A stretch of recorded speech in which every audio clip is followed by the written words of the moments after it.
आज पुनः हम आप लोग को रिंग थ्योरी लेकर आए हैं, पार्ट 3 का बैच। तो रिंग थ्योरी 99% खत्म हो गया, लेकिन रिंग थ्योरी और ग्रुप थ्योरी एक ही ग्रुप में है। मतलब रिंग और ग्रुप समझो कि हम एक ही साथ पढ़ाएंगे, उसको अलग अलग ग्रुप कर दिया। तो रिंग थ्योरी में कुछ क्वेश्चन और देख लेते हैं आज। इसमें हम बता रहे थे आप लोग को रिंग थ्योरी। तो आज आपका है क्लास नंबर 15, जो अभी हम आप लोग को बता रहे थे ऑफलाइन और ऑनलाइन दोनों मोड में। पुराना क्लास भी का भी लिंक हम शेयर किया था रिंग थ्योरी में। 9 क्लास पढ़ाए थे पहले ऑनलाइन क्लास में, और पिछले साल जो पढ़ाए थे तो वह पीडीएफ भी लगता है शायद रिंग थ्योरी का भेज दिया। जो बैच में पढ़ाए थे ना क्वेश्चन, उस कॉपी का पीडीएफ, तो उसको थोड़ा देखिएगा। तो एक के बाद एक क्वेश्चन ले रहे हैं। तो अब चलते हैं सेशन के तरफ। देखो, इसमें हम बता रहे थे आप लोग को ring theory. Ring theory maximum language है, लेकिन इसी लैंग्वेज को बहुत ही सरल तरीका से पढ़ना था। तो एक क्वेश्चन लिखा जाए।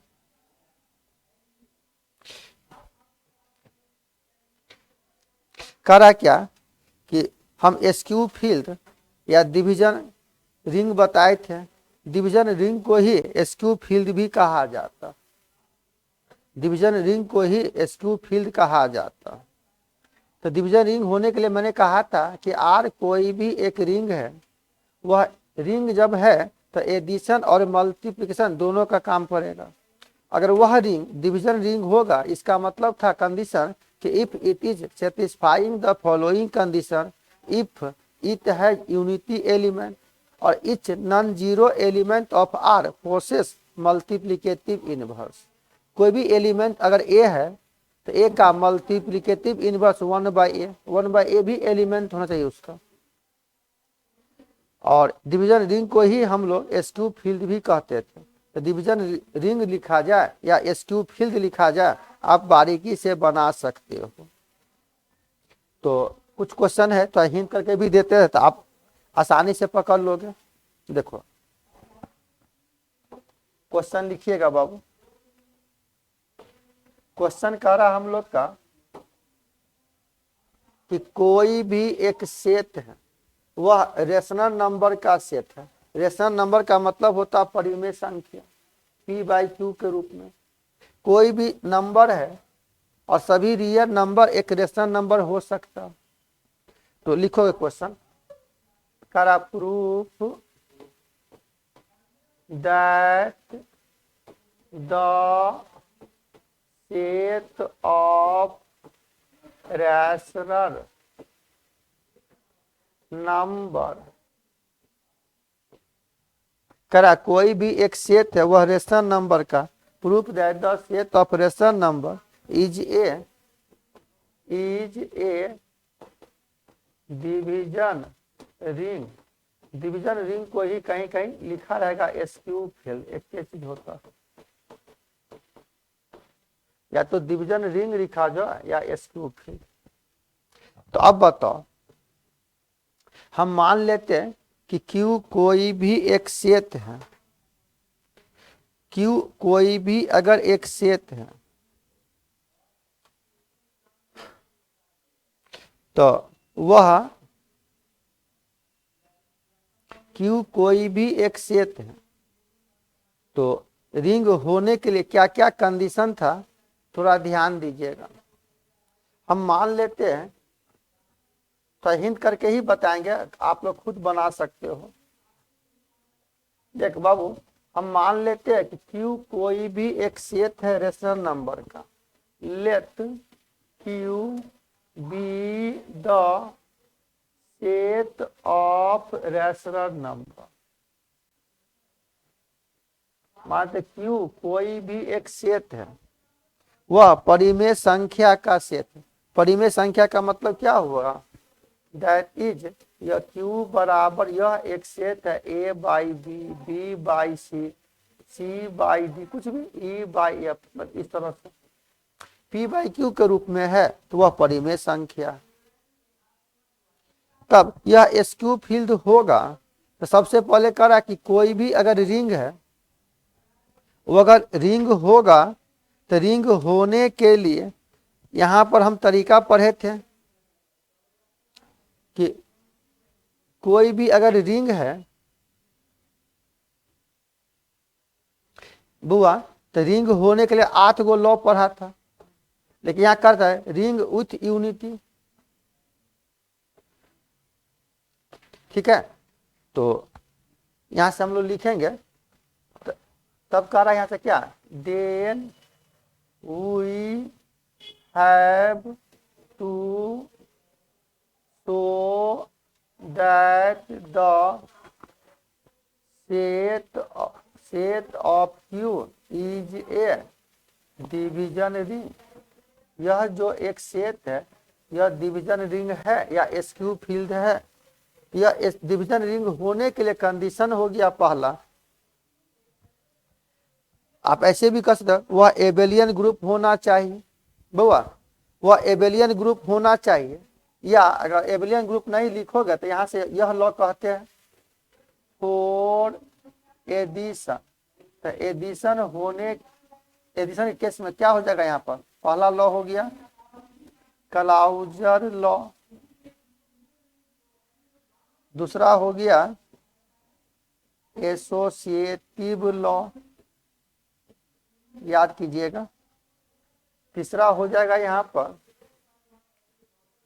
एक्जिस्टेंस ऑफ आइडेंटिटी लॉ या आइडेंटिटी एलिमेंट, जो भी लिखो। चौथा हो गया existence of an inverse law या इनवर्स एलिमेंट। और पांचवा हो गया कम्यूटेटिव लॉ। तो मान लेते हैं क्लाउजर लॉ प्लस के केस में, तो हम कोई भी नंबर अगर मान ले, हम अगर यहां से मान लेते हैं कि लेट यह ए बाई बी और सी बाई डी यह एलिमेंट है क्यू का, तब कह रहा देन यह A by B plus C by D.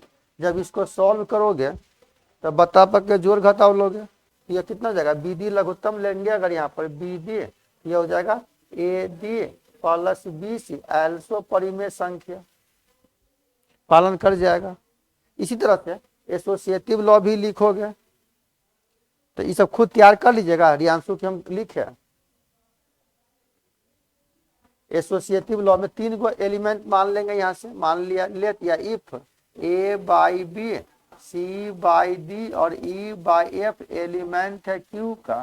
तो एसोसिएटिव लॉ का मतलब ही ना पढ़े थे, A by B plus C by D plus E by F बराबर हो जाएगा A by B plus C by D और प्लस ई बाई एफ। इसको भी सॉल्व करिए अंशु, इसको भी सॉल्व करोगे दोनों का वैल्यू सेम आ जाएगा, यानी यह एसोसिएटिव लॉ भी पालन कर जाएगा।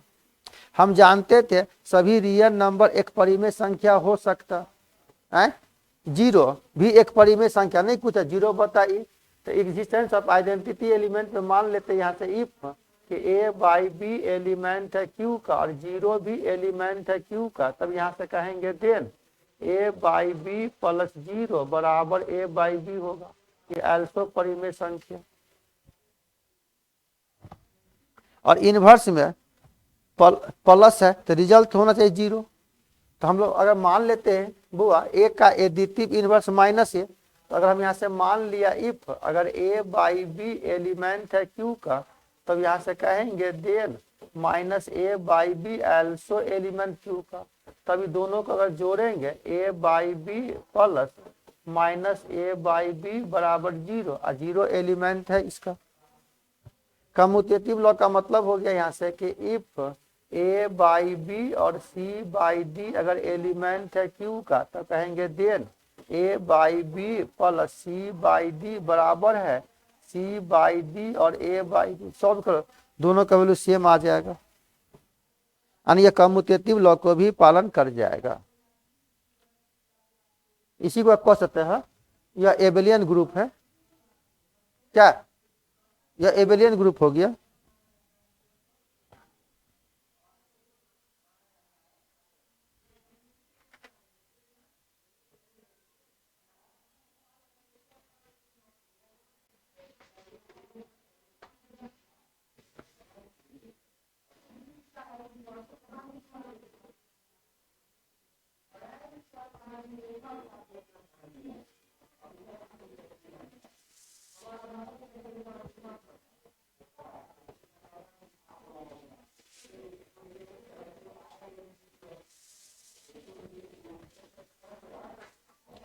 इस साल तक में आप कर लीजिएगा अपना पूरा।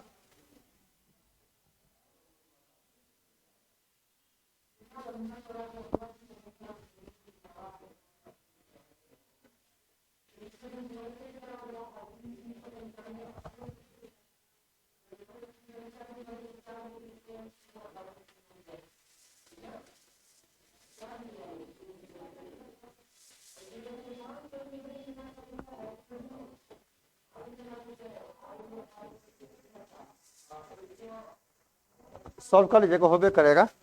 इसका मान इसका मान सेम में आ जाएगा।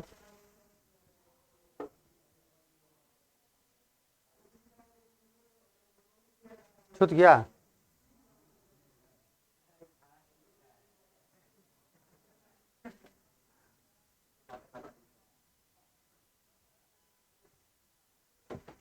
अब यहाँ पर लेते हैं बाबू फोर मल्टीप्लीकेशन।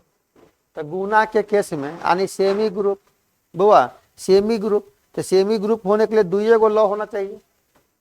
इसमें आ गया क्लाउजर लॉ और एक हो गया एसोसिएटिव लॉ।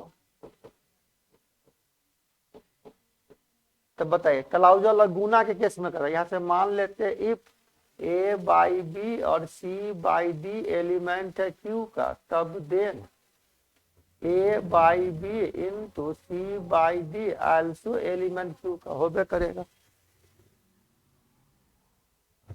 एसोसिएटिव लॉ में मान लिया if A by B C by D और ई बाई एफ एलिमेंट है क्यू का, तब कहेंगे then A by B into C by D और ई बाई एफ बराबर है A by B into C by D into E by F. यह भी पालन करेगा। खाली थ्योरी को तो लिख रहा है।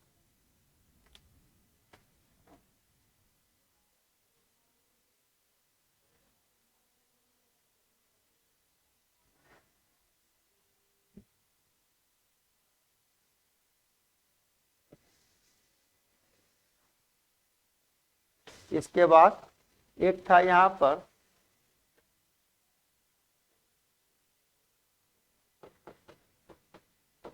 Distributive law. तो डिस्ट्रीब्यूटिव लॉ में क्या कहेंगे कि इफ, यदि लिखा बाबू डिस्ट्रीब्यूटिव लॉ, तो if A by B C by D और ई बाई एफ एलिमेंट है क्यू का, तब कहेंगे then A by B into C by D plus E by F. जब इसको सॉल्व करोगे ना, यह A by B into C by D plus A by B into E by F होबे करेगा। दाया पक्ष बाया पक्ष को लेकर चलो। अब कहता है एस क्यू फिर का परिभाषा है कि एग्जिस्टेंस ऑफ यूनिट एलिमेंट। एक लॉ हो जाएगा यहाँ से, पहला लॉ, दूसरा लॉ, तीसरा लॉ। अब यहाँ पर हो जाएगा एक एग्जिस्टेंस ऑफ आइडेंटिटी लॉ या आइडेंटिटी एलिमेंट। आइडेंटिटी का है एग्जिस्टेंस ऑफ आइडेंटिटी, नहीं परिभाषा में यूनिट एलिमेंट ना, इट हैज यूनिट एलिमेंट। रुक जाइए, यह हो जाएगा existence of unit element. Unit element का मतलब होता है वन। तो हम मान लेते हैं कि यूनिट एलिमेंट है, तो कोई भी अगर एलिमेंट हम यहाँ से मान लेते हैं इफ यह ए बाई बी एलिमेंट है क्यू का और वन एल्सो एलिमेंट क्यू का, तब कहेंगे then A by B into 1 बराबर ए बाई बी। एक लो था each non zero element of R process multiplicative inverse, मतलब कोई भी एक एलिमेंट मान लिया वह नॉन जीरो एलिमेंट मान लें, और इतने लॉ को पालन कर जाएगा। एक यहां से कहेंगे हम लोग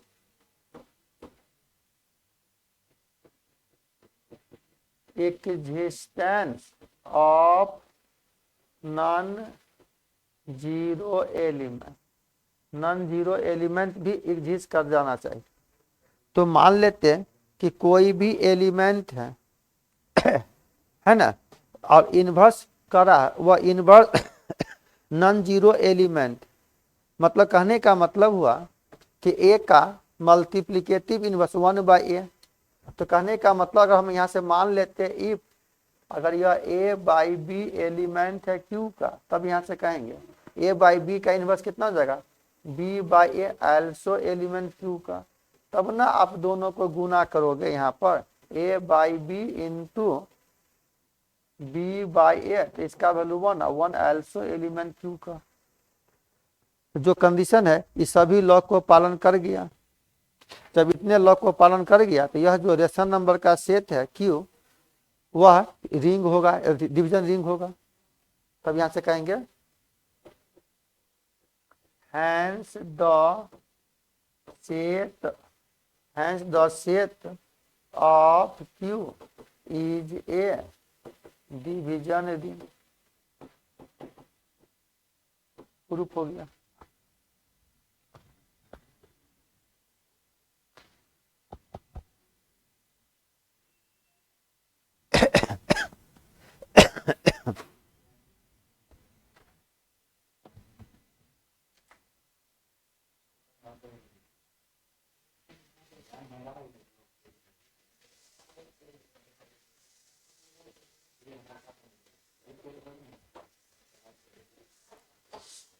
एक सवाल बताए थे बाबू कि proof that any ring without unity can be embedded in a ring with unity, जैसे पिछले क्लास में बताए थे, जो बार बार पूछा हुआ मोस्ट वीवीआई क्वेश्चन।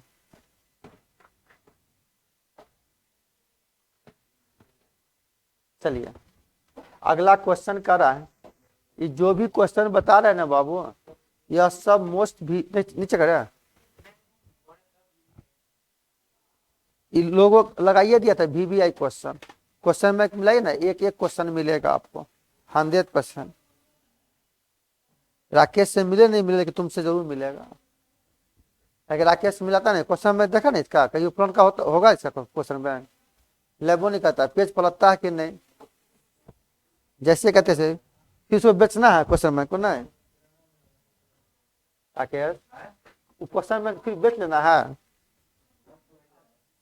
देखा क्वेश्चन करा proof that a division ring has no zero division.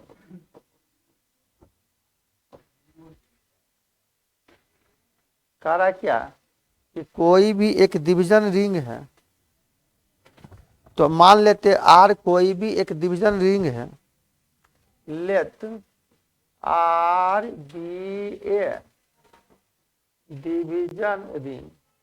मान लिया आर कोई भी एक डिवीजन रिंग है तो कुछ ना कुछ एलिमेंट होगा, तो यहाँ से मान लिया लेट ए और बी अगर एलिमेंट है आर का, तब यहाँ से कहेंगे then A into B also element R का। लेकिन जीरो डिवीजन कर रहा है, proof that a division ring has no zero division, तो हम मान लेते ए बी बराबर, ज्यादा अच्छा रहेगा ए बी बराबर 0। मान लो ए और बी अलग अलग एलिमेंट है आर का, तब कहेंगे ए इंटू बी बराबर 0। इसका मतलब हो गया कि लेट यह ए नॉट इज कर टू 0, अगर ए का मान 0 नहीं है तब कहेंगे देन ए का multiplicative inverse A inverse also is, then इतना इज एल्सो इज, यह एलिमेंट होगा इसका।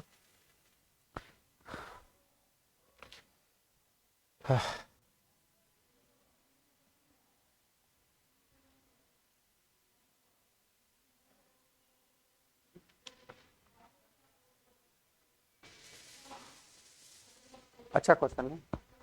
तो मान ले यहां से लिया आपने ए बी बराबर 0 है,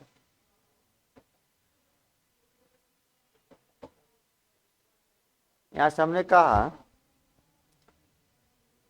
कि नाउ नाउ या ए बी बराबर 0, तो इसमें हम मल्टीप्लाई कर दें, मल्टीप्लाई ए इनवर्स जगह A inverse A into B बराबर A inverse into 0।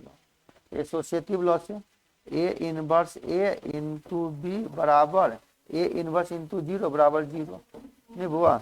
A inverse 0 से किसी भी संख्या में गुना तो 0, यह हो जाएगा 0। और अब बताइए आइडेंटिटी लॉ से ए इनवर्स इंटू ए का मान ई, तो ई इंटू बी बराबर 0 यानी बी का मान 0। इससे यह मालूम चल गया यहां से कि हैंस अगर a इंटू बी का मान 0 है तो यहाँ b का मान 0 हम ले आए। तो फिर मान लो ए बी बराबर 0, तो a का मान 0 आ जाना चाहिए था।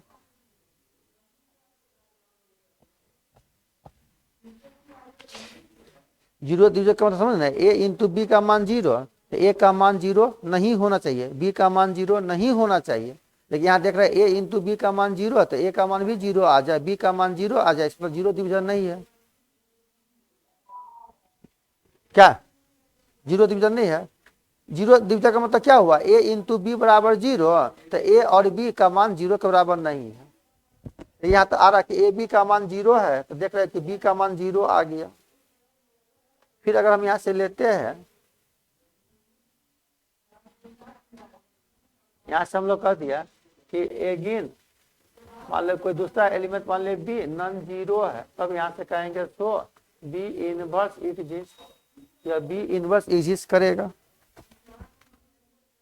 तो अब बताइए यहाँ से आपने पढ़ा था कि नाउ या a इंटू बी बराबर 0, तो यहाँ से हम लोग कह दिया multiply B inverse in right side, right side यह हो जाएगा a इंटू बी इनवर्स बराबर 0 इंटू बी इनवर्स, तो a इंटू बी इनवर्स बराबर 0 या a इंटू ई बराबर 0 यानी a का मान 0। तो हम लोग यहाँ से क्या देखा, हैंस या ए बी बराबर 0, तो यहाँ से देख रहे हैं कि a का मान भी 0। यानी फाइनली हम लोग यहाँ से क्या देखा, फाइनली हम लोग यहाँ से क्या देखें कि hence we have A B बराबर है 0, ए बी बराबर 0। तो यहाँ से देख रहे हैं हम लोग आइडर इस प्रकार a का मान भी 0 और b का मान भी 0, इसका तो जीरो डिवीजन नहीं हुआ, इसलिए यहाँ से कहेंगे hence R has no zero division. Proof हो गया।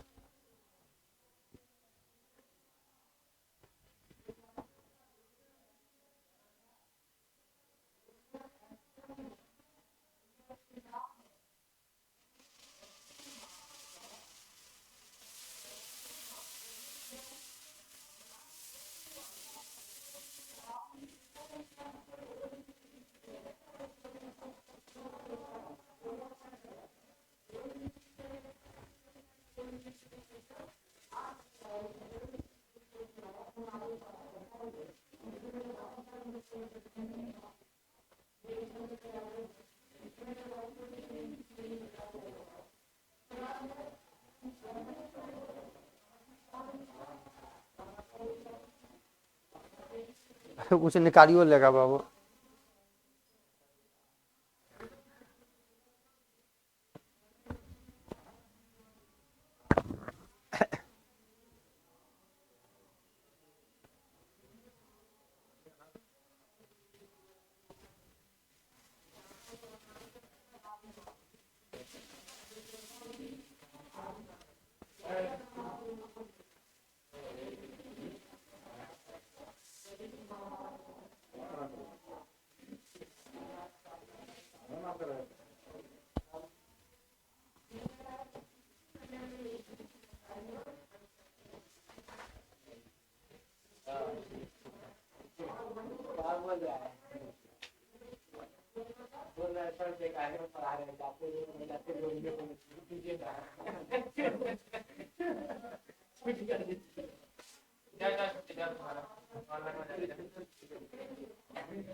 हुआ।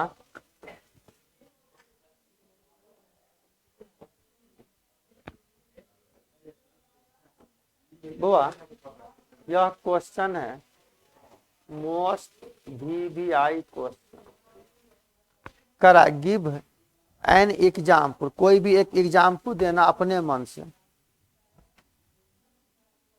गिव या गिवन एन एग्जाम्पल, मतलब कोई भी एक क्वेश्चन।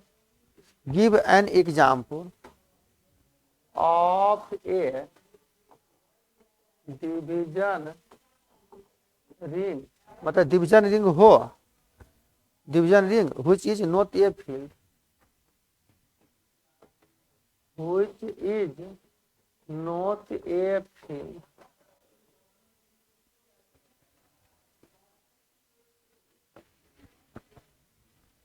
करा क्या कि अपने मन से कोई भी एक एग्जाम्पल लेना है।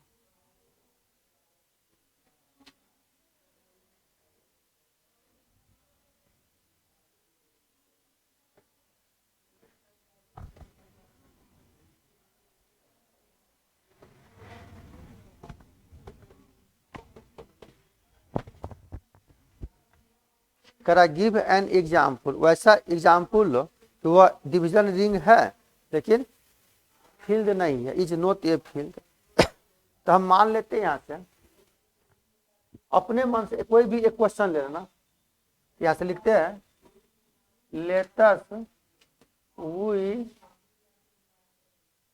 लेटस वी कंसीडर, मतलब अपने से कंपेयर किया, consider let's we consider a set S of a square matrix of 2 order, मतलब 2 ऑर्डर का कोई भी हम मैट्रिक्स का एक सेट मान लिए।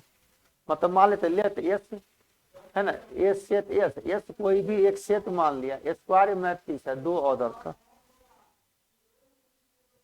यहां से मान लेते बाबू यहां से कि लेट मान लो ए बराबर यह एक मैट्रिक्स है A plus I B C plus I D minus C plus I D. अपने मन से मान लिया, यह मान लिया ए माइनस आई, यह एक 2 ऑर्डर का मैट्रिक्स है, इसका ऑर्डर कितना हो गया 2/2।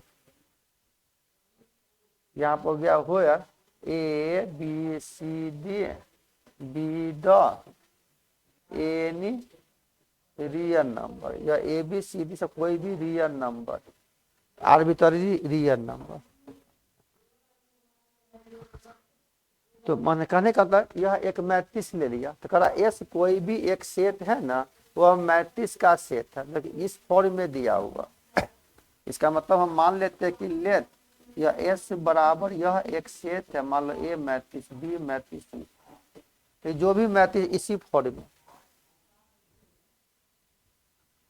तब कर रहे हैं यहाँ से then we have to show that the set of S, यह एस जो एक मैट्रिक्स का सेट है ना, S is a division ring, यह डिवीजन रिंग है, but it is not a field, यह फील्ड नहीं होना।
ठीक है, तब यहां से लेते हैं बाबू, पहला नंबर यहां पर क्लाउजर लॉ फॉर एडिशन, और यहां पर ले लिया हम लोग क्लाउजर लॉ फॉर मल्टीप्लिकेशन। हम जानते थे दो मैट्रिक्स को जोड़ेंगे, दोनों मैट्रिक्स सेम ऑर्डर का होना चाहिए। दो मैट्रिक्स को गुना करेंगे, पहले मैट्रिक्स का कॉलम दूसरे मैट्रिक्स का रो गिनती में समान, तब ये गुना संभव होगा, अन्यथा इट इज नॉट संभव। तो मान लो कोई भी अगर मैट्रिक्स मानते हो तो मान लेते हैं यहां से बुआ कि लेट यह ए और बी अगर एलिमेंट है एस का, यहां से होना चाहिए then A plus B also element S का। यहाँ से हो जाएगा इफ ए और बी अगर एलिमेंट है एस का, तब then A into B also A, तब ना क्लाउजर लॉ होगा। तो अब आप ही बताओ, और हम यहाँ से मान लेते हैं दैट इज कि यह ए बराबर यह एक सेट मैट्रिक्स है कितना कि A plus I B C plus I D. यहाँ पर लिया था जो भी मैट्रिक्स लिया था, तो यहाँ पर क्या लिए थे minus C plus I D और ए माइनस आई डी। तो सोचिए आप, जब यह ए मैट्रिक्स मान लिया तो यहाँ से हम बी मैट्रिक्स एक मान लेते हैं, कोई भी अंक मानते हैं। यहाँ ए और बी है बुआ, यहाँ ए और बी है, तो यहाँ पर मान लेते हैं अगर पी प्लस आई क्यू, तो यह हो जाएगा पी माइनस आई क्यू। इसी के अनुसार ना, मान लो यहाँ पर आर प्लस आई एस लिया, या आर यहाँ पर आर प्लस आई टी लिया, तो यहाँ पर लेंगे minus R plus I T.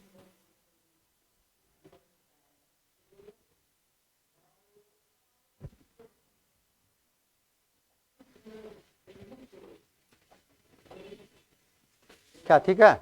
अब बताइए आप, इसलिए अगर दोनों को आप जोड़ते हो यहाँ से ए प्लस बी, तो जोड़ो रो को रो के साथ, तो यह हो जाएगा A plus P plus I into B plus Q. इसको जोड़ोगे तो जाएगा C plus R plus I D plus Q. यह हो जाएगा माइनस सी, अब माइनस आर, तो माइनस कॉमन लोगे तो C plus R plus I तो डी प्लस क्यू। नहीं हुआ इतना माइनस इतना प्लस में हो जाएगा, तो जगह ए प्लस पी, अब माइनस कॉमन लोगे आई तो बी प्लस क्यू। तब तुम ही बताओ, यह जो भी संख्या है ए प्लस पी को तो कुछ हो मान लो, इसी के फॉर्म में आ गया, यह x plus I Y x कुछ भी है, मतलब इसके जैसा आ गया ना, ये माइनस में ये प्लस में ये बीच में माइनस में, यह भी तो एलिमेंट हो गया एस का, यह भी एलिमेंट हो गया एस का। इसलिए हम कहेंगे यहां से कि यह प्लस के केस में एग्जिस्ट कर गया, यानी क्लाउजर लॉ को पालन कर गया। Closure law exist in addition. गुना केस में भी लोगे बाबू, यही अगर मान लेते हैं, अगर इसको चेक करते आप, इसीलिए यहाँ से a इंटू बी, तो ए मैट्रिक्स मान लिया आपने कि A plus I B C plus I D minus C plus I D और ए माइनस आई डी, और बी मैट्रिक्स आपने मान लिया कुछ कितना कि P plus I Q R plus I T minus R plus I T और P minus I. जब इसको भी गुना करेगा ना बाबू, तो यह भी एलिमेंट हो जाएगा यस का, गुना कर दे हो जाएगा, इसी फॉर्म में आ जाएगा रियांशु।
कर दे हो जाएगा। अरे यार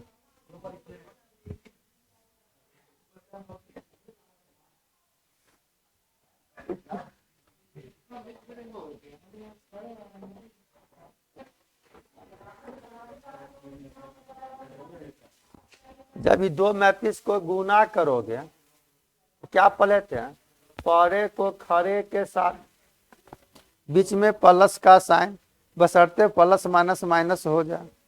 जब इसको गुना करो बाबू A plus I B into P plus I Q plus C plus I D into minus R plus I Q.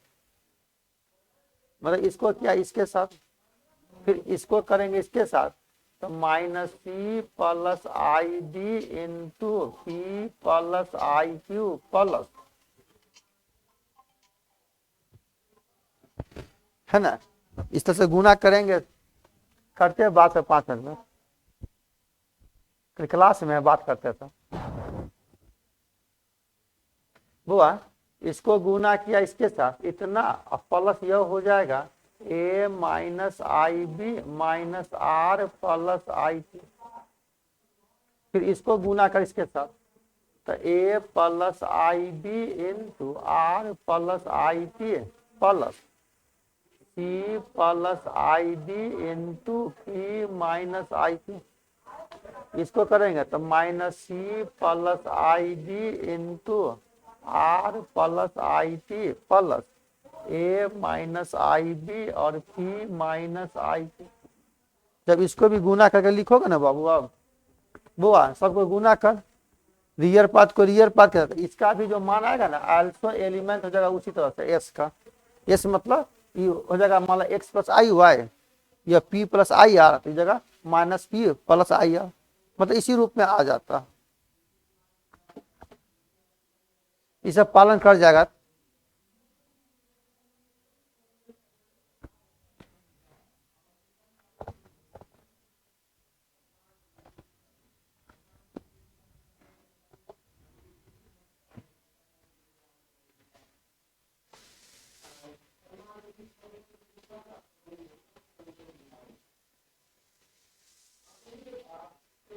हम इसको सॉल्व नहीं किए, ये आ जाता है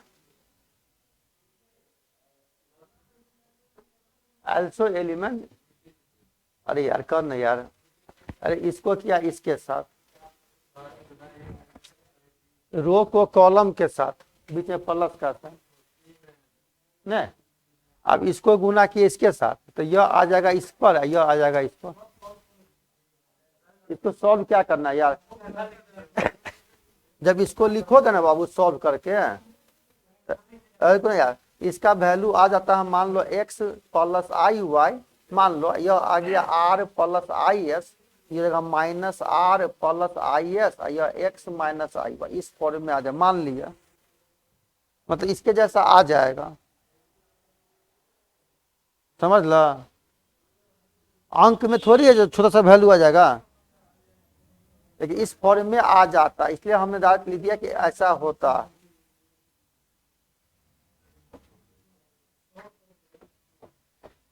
बउआ अब यहां पर लेंगे, तीसरा नंबर आ जाएगा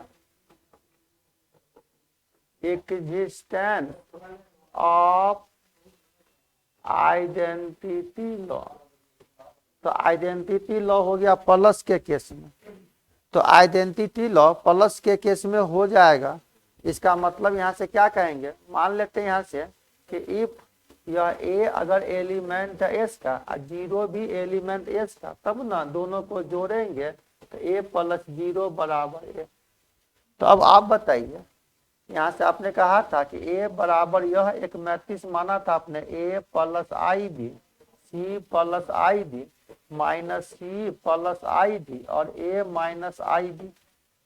तो मान लो जीरो बराबर आप यह मान सकते हो कि zero plus I into zero, zero plus I into zero, सब एलिमेंट जीरो मान लिया, ये जगह minus zero plus I into zero, zero minus I into zero, क्या कि zero matrix is also matrix, जो क्वेश्चन के अनुसार करा उसको लेके चलेंगे। अब बताए नहीं, दोनों को अगर जोड़ते हो आप यहाँ से कि ए प्लस जीरो, तो ए मैट्रिक्स न है A plus I B C plus I D minus C plus I D A minus I B plus zero plus I into zero, zero plus I into zero minus zero plus I into zero, zero minus I into zero. जब दो matrix को जोड़ेंगे तो रो को row के साथ A plus zero plus I B plus zero, यानी इसका भी माना जाएगा वही A plus I B C plus I D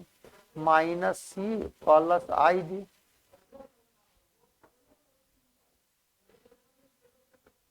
खाली थ्योरी तो है बाबू, minus C plus I D और ए माइनस आई डी, ये तो पालन करिएगी। ये क्या जीरो मैट्रिक्स, जीरो मैट्रिक्स वैसे मैट्रिक्स को कहेंगे जिसका सभी एलिमेंट्स जीरो आ जाए। क्वेश्चन के अनुसार काम करें, मैट्रिक्स अब मैट्रिक्स जैसे सोचेंगे।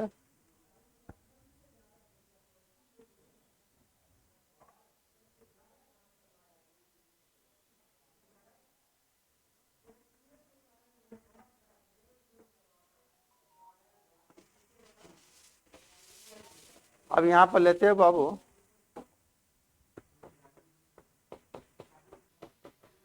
Existence of an inverse law या इनवर्स एलिमेंट। तो प्लस के केस में रिजल्ट होना चाहिए जीरो। तो अब अगर यहाँ से मान लेते हैं हम लोग इफ अगर ए एलिमेंट है एस का तो माइनस ए भी एलिमेंट एस का, तब ना दोनों को जोड़ेंगे ए प्लस माइनस ए बराबर जीरो। तो मेरा कहने का मतलब अगर यहाँ से आप मान लिया कि ए बराबर एक मैट्रिक्स है A plus I B C plus I D minus C plus I D और ए माइनस आई डी, इसीलिए अगर माइनस ए लेते हो बुआ, तो हम जानते थे ना रियांशो, किसी भी मैट्रिक्स में किसी कांस्टेंट टर्म से गुना करोगे तो उस मैट्रिक्स के सब एलिमेंट में तो माइनस वन से गुना कर दिया, इसमें भी गुना कर दिया, minus A minus I B minus C minus I D C minus I D minus A plus I D. अब इस चीज को जोड़ोगे तो ए प्लस माइनस ए बराबर नहीं जाएगा जीरो।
इसे प्लस के केस में ले लिया, existence of inverse element inverse law in addition, नहीं लिख के समझ जाओगे। यह जो लिया ना लॉ, यह हो जाएगा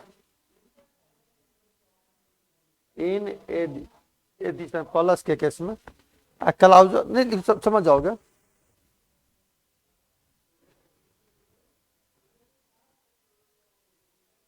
मतलब क्लाउजल लॉ पालन कर गया प्लस के केस में भी और गुना के केस में भी। क्या फिर अब बताइए, जब पढ़ा था 12 में या सेमेस्टर 1 में मैथ्स पढ़ा था, तो वहां पढ़ा था commutative law, associative law, distributive law. Maths में नहीं पढ़ा था बुआ? तो यह आपका क्लाउजल लॉ हो गया, प्लस के केस में भी गुना के केस में भी। तो अब यहां पर कह रहा है एक लॉ यहां पर,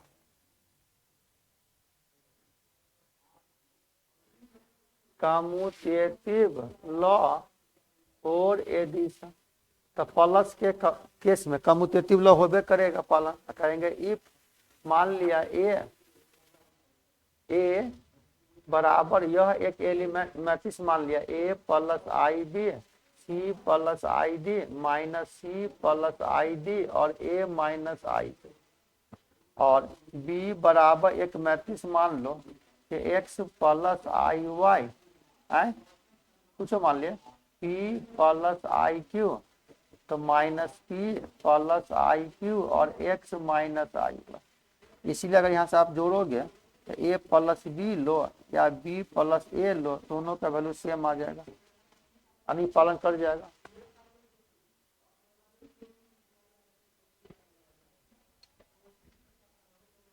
एक यहाँ पर लेंगे एसोसिएटिव लॉ और एडिशन।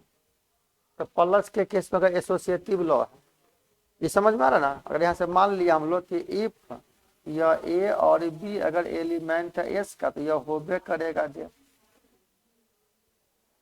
एसोसिएटिव लॉ में से ए बी सी वाला कोई भी मैट्रिक्स मान लेंगे, तो यहाँ से कह दिया इफ यह ए बी और सी अगर एलिमेंट है एस का, तब कहेंगे then A plus B plus सी बराबर ए प्लस बी और प्लस सी होबे करेगा, और ये पालन करिए जाएगा।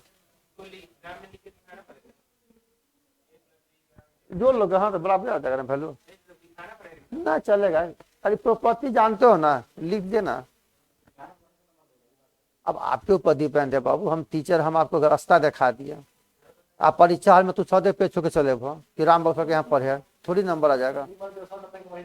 आए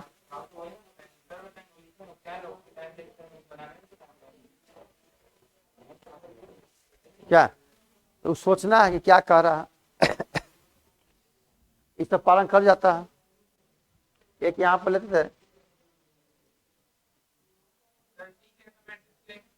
कुछ मान ले ना, इसी रूप में मानब कि सी बराबर तो कुछ मान लो कि आर प्लस आई एस, कुछ मान लेना आर प्लस आई एस, ठीक है। यहाँ कुछ मानो, क्या मानेंगे ई प्लस आई एफ, तो minus E plus I F और आर माइनस आई एफ, मतलब इसके जैसा एलिमेंट चेंज करना, कुछ नहीं है ना। यहाँ जो लिया यहाँ माइनस ले लिया, यहाँ जो भी लिया यहाँ पर खरीद रियल पार्ट में माइनस कर दिया। अब यहाँ पता है डिस्ट्रीब्यूटिव लॉ, तो डिस्ट्रीब्यूटिव लॉ में दोनों केस होता है। यहाँ मान लिया इफ कि ए बी और सी अगर एलिमेंट है एस का, तब कहेंगे देन या ए इंटू बी प्लस सी बराबर ए इंटू बी प्लस ए इंटू सी होबे करेगा, ये पालन कर जाता है।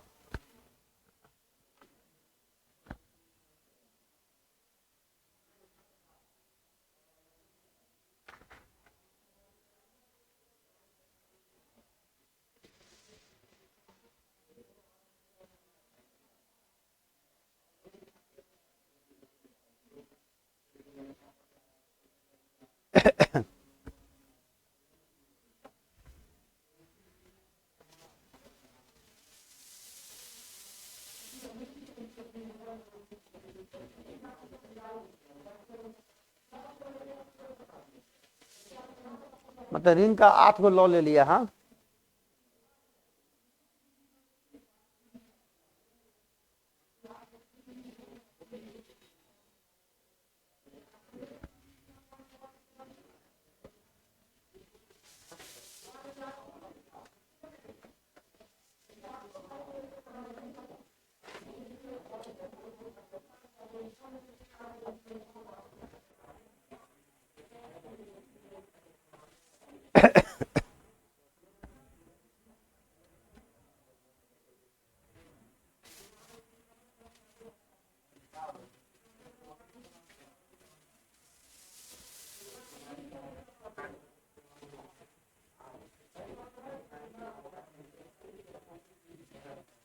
अब यहां पर लेंगे बुआ existence of unit element. Unit element का मतलब क्या हुआ? यूनिट 29 पढ़े थे ना। तो अब बताइए, अगर हम यहाँ से मान लिया लेट यह ए बराबर यह एक मैट्रिक्स है A plus I B C plus I D minus C plus I D और ए माइनस आई, और यूनिट का मतलब 1, तो 1 बराबर यह मैट्रिक्स मान लेते हैं 1 plus I into zero, 0 plus I into zero minus 0 plus I into zero 1 minus I into zero. इसीलिए अगर यहाँ से आप लेते हो ए यूनिट मैट्रिक्स हो गया, यूनिट मैट्रिक्स आप आई भी कह सकते हो, ज़्यादा अच्छा रहेगा। तो ए इंटू आई, तो ए मैट्रिक्स लो A plus I B C plus I D minus C plus I D और ए माइनस आई डी, और यह हो गया 1 plus I into zero 0 plus I into zero minus 0 plus I into zero 1 minus I into. जब ये दो matrix को गुना करेंगे ना, तो हम जानते थे किसी भी मैट्रिक्स में यूनिट मैट्रिक्स से गुना करोगे दैट मैट्रिक्स ए इंटू आई बराबर गुना करोगे ना, इसको इसके साथ इसके साथ, इसका भी मान हो जाएगा आपको ए plus I B minus C plus I B C plus I B और ए माइनस आई।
क्लियर है बुआ?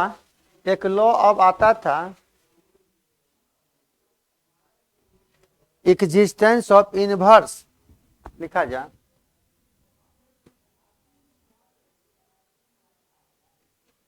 Existence of inverse non zero element. ये ना पढ़ते हैं, मतलब इनवर्स जो एलिमेंट लेंगे ना, existence of inverse of non zero element, existence of inverse of कर दो ऑफ नॉन जीरो एलिमेंट। तो नॉन जीरो एलिमेंट का मतलब यहाँ पर थोड़ा ध्यान दीजिएगा कि हम मान लिया कि कोई भी मैट्रिक्स है, यहाँ तो मैट्रिक्स के फॉर्म में लिख रहे हैं बाबू, कोई भी अगर एक मैट्रिक्स लिया तो उसका इनवर्स मैट्रिक्स तैयार होना चाहिए, तब ना ए इंटू ए इनवर्स बराबर आई लेते थे। तो याद कर कि कोई भी एक मैट्रिक्स है, नहीं समझा? इनवर्स मैट्रिक्स समझ में आ रहा है? तो मैट्रिक्स नहीं दिया है, तो आपने क्या पढ़ा था यहाँ? तो ए इनवर्स का मतलब adjoint of A but determinant of A, लेकिन if determinant of A not equal to zero, तब ये कहेंगे so A inverse are exist. किसी भी मैट्रिक्स का इनवर्स निकालोगे तो वह नॉन सिंगुलर होना चाहिए। तो अब तुम बताओ कि यह करा existence of inverse of non zero element होना चाहिए। तो अब आप बताइए, कोई भी अगर एक मैट्रिक्स है, मान लिया आप यहाँ से कि लेट ए बराबर, यही एक मैट्रिक्स ले लो, A plus I B C plus I D minus C plus I D और ए माइनस आई। मान लो यह मैट्रिक्स है, इसीलिए यहाँ पर लेंगे determinant of A.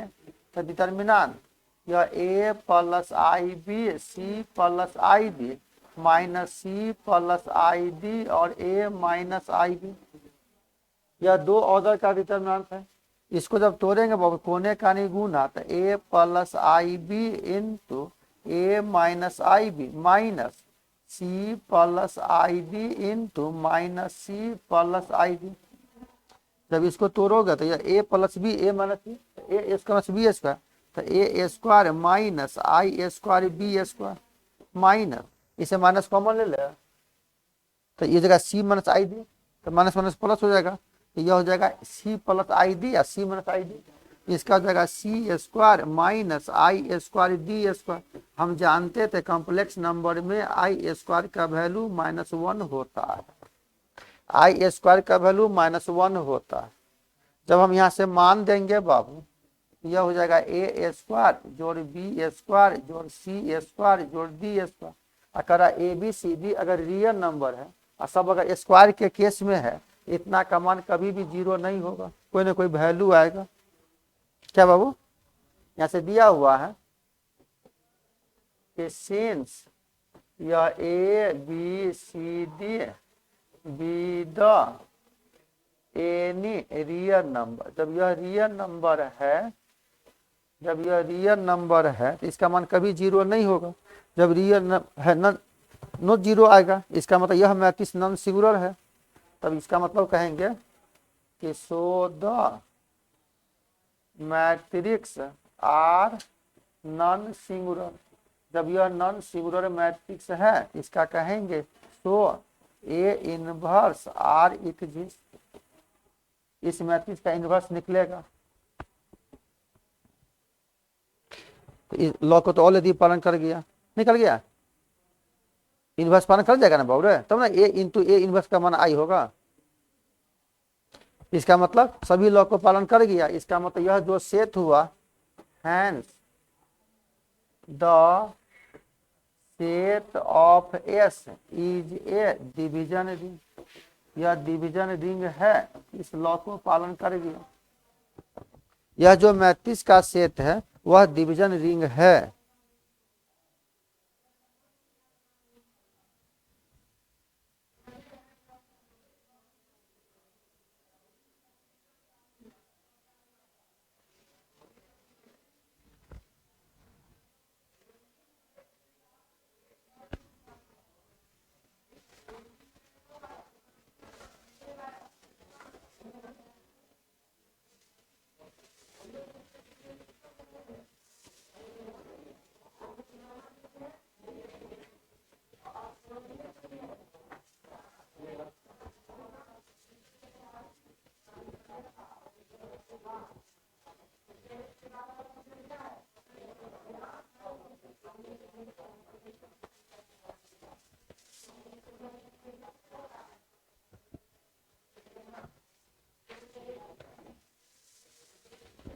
Second part करा क्या, यह जो मैट्रिक्स का सेट है ना वह फील्ड नहीं होना चाहिए।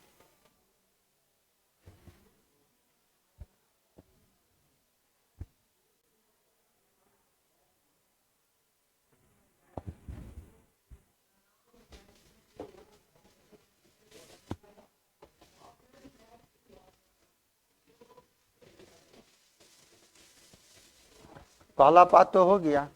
अब सेकेंड पार्ट में क्या करा,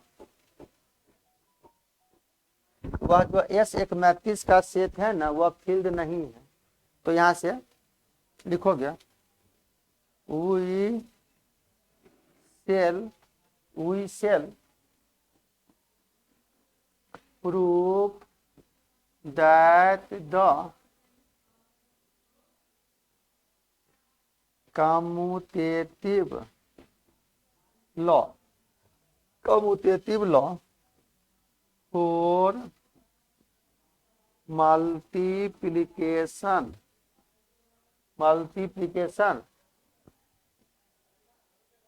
does not hold।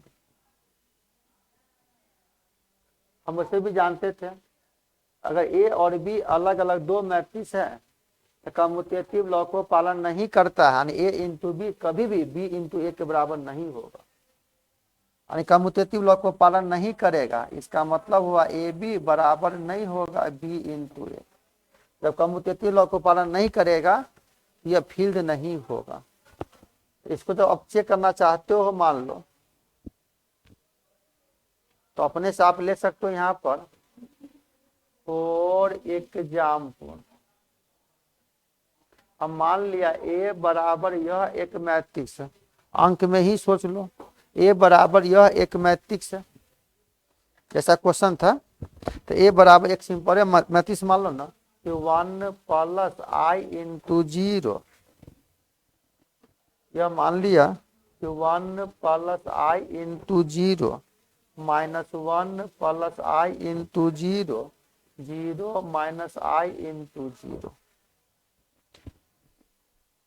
मतलब इसी का मान सिंपल हम ले लिए 1 1 1 माइनस 1 0, यह आ गया।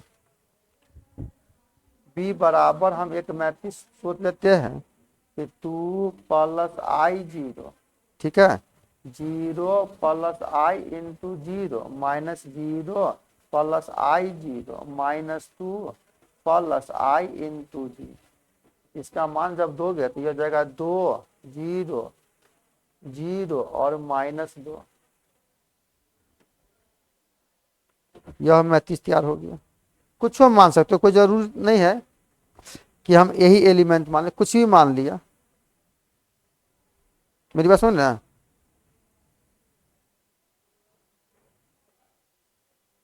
मतलब कोई भी एग्जाम्पल लेकर हम तैयार किए मैट्रिक्स। अब ए इंटू बी करो और बी इंटू ए करो, कभी बराबर नहीं होगा। कर लीजिए गुना। इसका मतलब यहाँ से आ जाएगा कि ए बी कभी भी, कोई जरूर नहीं, यहाँ तीनों मान सकते हो, ए बी बराबर नहीं होगा बी ए का। इसका मतलब यह पालन नहीं किया। जब यह कम्यूटेटिव लॉ को पालन नहीं किया तब आप कह सकते हो यह जो सेट होगा ना एस वह फील्ड नहीं है। इसलिए कहेंगे यहाँ से देयरफॉर यह S is not a field. हो गया आंसर। रहने दीजिए क्या।